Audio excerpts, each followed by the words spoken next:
Olá, meus irmãos, a paz do Senhor Jesus Cristo, tudo bem com vocês?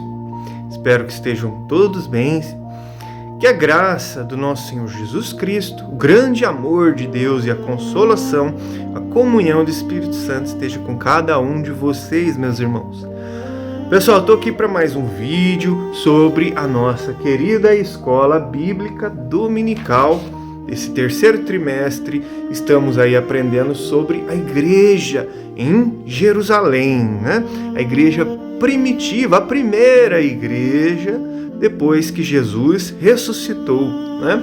Foi essa de Jerusalém, onde Jesus ressuscitou e enviou a sua promessa, que é o Espírito Santo, né?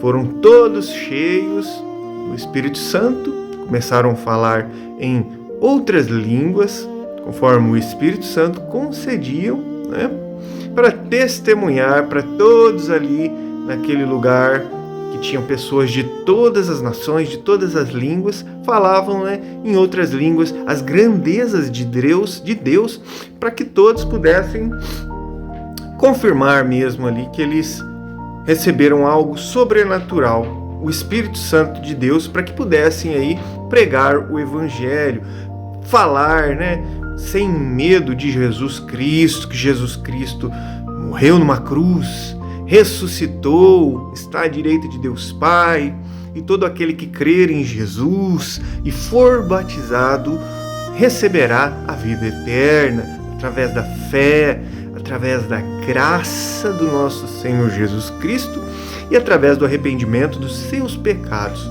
Hoje a gente vai falar a lição 3 do dia 20 de julho, lição 3, né? Uma igreja fiel à pregação do Evangelho, amém? Vamos fazer uma breve oração, já vamos à meditação de hoje. Feche seus olhos. Senhor nosso Deus, Criador do céu e da terra, Pai do nosso Senhor Jesus Cristo, em nome de Jesus, Senhor, ouça a nossa oração. Em nome de Jesus, Senhor, perdoa as nossas falhas, fraquezas e os nossos pecados. Sabemos, temos consciência que somos pecadores, indignos, até muitas vezes de ser chamado teu filho, né?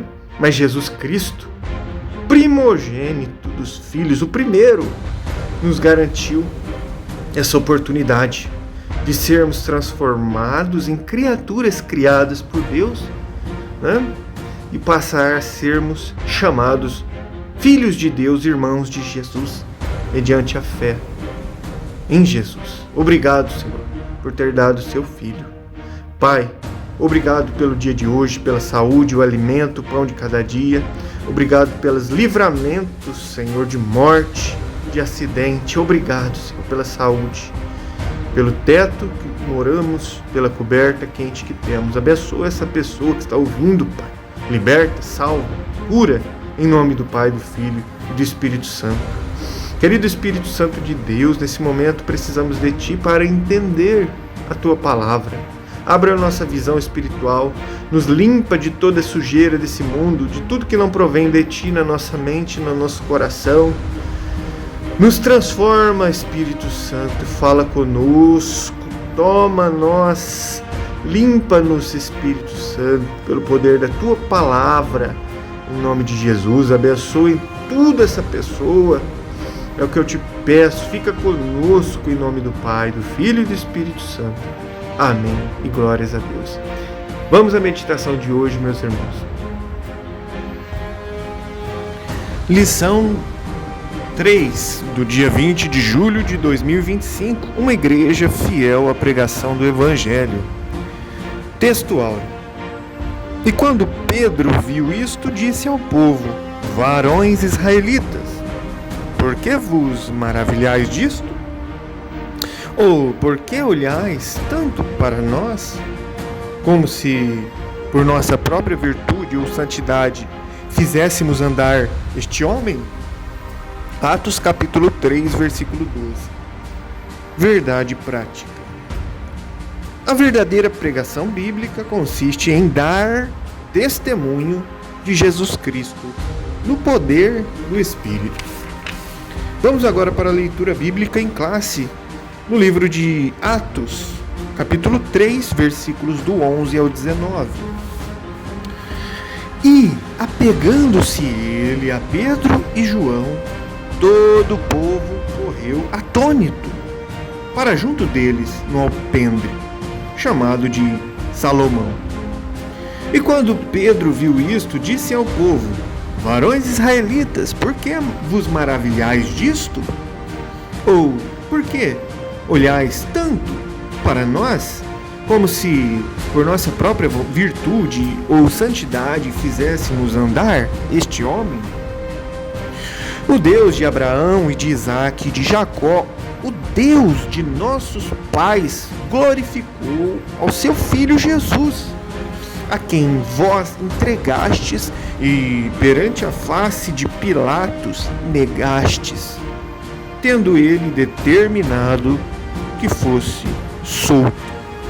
Mas vós negastes o santo e o justo, e pedistes que se vos desse um homem homicida, e mataste o príncipe da vida, ao qual Deus ressuscitou dos mortos, do que nós somos testemunhas. E pela fé no seu nome, fez o seu nome fortalecer a este que vedes e conheceis. E a fé que é por ele deu a este, na presença de todos vós, esta perfeita saúde. E agora, irmãos, eu sei que o fizeste por ignorância, como também os vossos príncipes. Mas Deus assim cumpriu o que já dantes, pela boca de todos os seus profetas, havia anunciado, que o Cristo havia de padecer. Arrependei-vos, pois, e convertei-vos, para que sejam apagados os vossos pecados, e venham assim os tempos do refrigério pela presença do Senhor. Amém. Vamos para a introdução da lição de hoje. Esta lição mostrará uma das marcas de uma igreja bíblica, o seu compromisso com a pregação da palavra de Deus. Uma igreja verdadeira valoriza as mensagens das Escrituras e coloca Jesus Cristo no centro de tudo o que ensina. É por meio da pregação da Bíblia que o mundo pode conhecer a Jesus Cristo. Além disso, uma igreja bíblica prega no poder do Espírito Santo. Não transmite apenas palavras vazias, mas a mensagem viva e transformadora que vem da inspiração do Espírito de Deus. Por fim, uma igreja bíblica traz a esperança para aqueles que já não enxergam saída. Ela anuncia que há um futuro de refrigério e renovação na presença do Senhor Jesus. Vamos para o primeiro grande tópico desta lição, que é a igreja que prega as Escrituras. Subtópico 1, subponto número 1. As Escrituras revelam Deus. A igreja deve pregar as Escrituras, pois elas revelam Deus. A segunda pregação de Pedro, registrada em Atos, capítulo 3, versículos 11 ao 26, é um grande exemplo disso. A mensagem do apóstolo é completamente baseada nas Escrituras e coloca Deus no centro. Pedro usa trechos das Escrituras para fundamentar sua pregação, citando Deuteronômio 18:15 ao 19, e também citando Gênesis 22:18. Há também uma conexão com o Salmo 22, do 1 ao 31, e também Daniel, capítulo 9, versículo 26. Além disso, Pedro mostra que Deus sempre esteve presente e agindo na história do seu povo. Atos 3:13. Da mesma forma que os autores da Bíblia falavam sobre a revelação de Deus ao longo dos tempos. Como disse Gênesis 26, 24, Gênesis 28, 13, Gênesis 31, 42, Gênesis 32, Êxodo 4, 5, 1 a Reis 18, 36, 1 a Crônicas 29, 18, 2 a Crônicas 30, 6 e o Salmo 47, 9.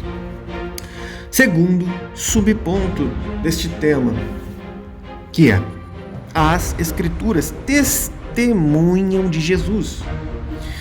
As Escrituras apontam para Cristo. Jesus disse que as Escrituras davam testemunho dele, lá em João 5,39. Cristo, ele é o centro da Bíblia.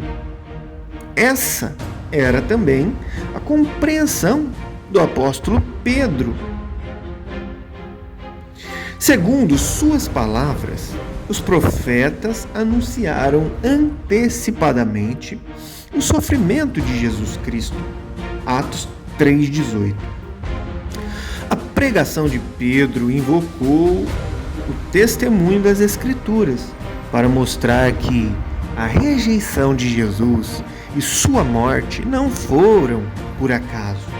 Já haviam sido preditas pelos antigos profetas.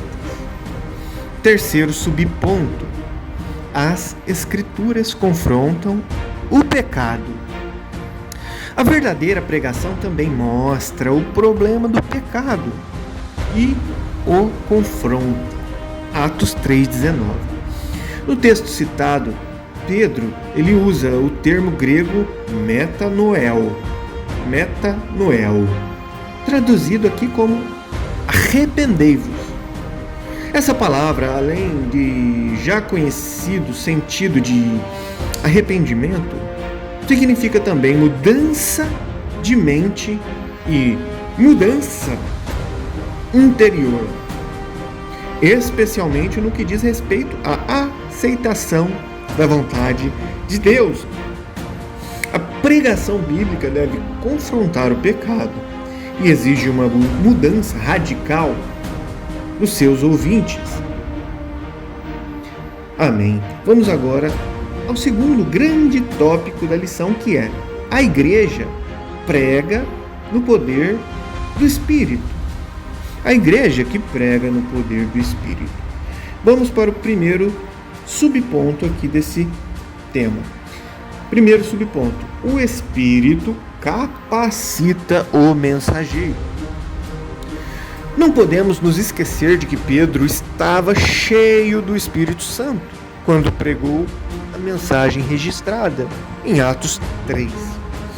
Isso fica evidente no uso do verbo grego atenizo, traduzido como fixar os olhos, na passagem de Atos 3:4, quando diz assim: e Pedro com João fitando os olhos nele. O estudioso Strong explica que no Novo Testamento que esse termo é usado para descrever momentos de revelação, reconhecimento ou atenção especial, geralmente ligados a acontecimentos divinos ou milagrosos. Segundo subponto: fixar os olhos. Essa mesma expressão também é usada para descrever o apóstolo Paulo, cheio do Espírito Santo, quando olhou fixamente para um homem paralítico na cidade de Listra e o curou. Atos 14:9. Da mesma forma, aparece em Atos 13:9, quando Paulo, cheio do Espírito Santo, fixou os olhos no falso profeta Elimas para repreendê-lo. Retomando agora o episódio de Pedro, isso nos mostra que ele não apenas estava capacitado para curar, mas também estava ungido para pregar. O Espírito Santo é quem inspira e dá poder à pregação da palavra. Portanto, pregar não é apenas fazer um discurso. Pregar é anunciar a mensagem de Deus com autoridade e a unção do Espírito Santo. Amém. Vamos para o terceiro subponto. O Espírito glorificará a Jesus. Jesus disse que o Espírito Santo o glorificaria. João 16,14. O Espírito nunca chama a atenção para si mesmo, mas sempre aponta para Jesus Cristo. Isso é exatamente o que vemos na cura do paralítico na Porta Formosa, em Atos 3. Pedro, cheio do Espírito Santo, não poderia aceitar ser o centro das atenções. Ele deixou claro que o milagre não aconteceu por seu próprio poder ou santidade. Abre aspas. Varões israelitas, por que vos maravilhais disso? Ou por que olhais tanto para nós, como se por nossa própria virtude ou santidade fizéssemos andar este homem? Atos 3,12. Da mesma forma, qualquer pregação que tira o foco de Jesus Cristo e coloca o homem no centro não é uma pregação bíblica. Isso não passa de um discurso humano. Amém. Vamos agora ao terceiro grande ponto dessa lição, que é a igreja que prega a esperança vindoura. Subtópico número 1, subponto 1. Alerta a uma sociedade indiferente e insensível. O apóstolo Pedro já havia exortado seus ouvintes na sua primeira pregação a salvarem-se daquela geração perversa. Atos 2,40. Agora ele reconhece que aquela era também uma geração ignorante. Atos 3,17. Era uma cultura indiferente e insensível para a realidade espiritual. Era, portanto, uma geração sem esperança. 1 Tessalonicenses 4,13. A insensibilidade às coisas espirituais é a marca daqueles que não conhecem a Deus. 1 Tessalonicenses 4,5. É a essas pessoas que a mensagem da cruz deve ser pregada. Vamos agora ao último subponto 2. A promessa da segunda vinda. Concluindo a sua pregação, Pedro deixa uma mensagem de esperança em Atos 3,19. Disse assim: e venham assim os tempos do refrigério pela presença do Senhor. Por um lado, os ouvintes do apóstolo já podiam experimentar a bênção prometida a Abraão, que fora trazida por Jesus, o Messias. Essa bênção, portanto, já era uma realidade. Por outro lado, essas palavras de Pedro olham para um futuro, apontando para um refrigério dos últimos dias, que fora prometido a Israel. Trata-se da futura, entre aspas, futura restauração de todas as coisas. A igreja, portanto, tem uma mensagem de esperança para aqueles que estão sem esperança. É uma realidade de que, no tempo de Deus, tudo se cumprirá. Amém. Finalizamos a lição de hoje, né? Vamos agora para a conclusão dessa lição. Chegamos ao fim de mais uma lição. Nela, vimos a grande importância que a pregação bíblica tem e como devemos ser fiéis à exposição do texto sagrado. Pedro, mesmo sendo um simples pescador com uma gramática e conhecimentos limitados, sabia expor com maestria as Escrituras Sagradas. Assim como ele, devemos nos render totalmente ao Espírito Santo, sendo cheios dele, para sermos exitosos no ministério da Palavra de Deus. Uma igreja bíblica é uma igreja que vive e sabe expor as Sagradas Escrituras. Amém e glória a Deus. Muito bem, meus irmãos, finalizamos a meditação de hoje. Gratos a Deus por essa oportunidade. Que Deus abençoe você e sua casa, uma ótima semana e até o próximo vídeo. Fique com Deus.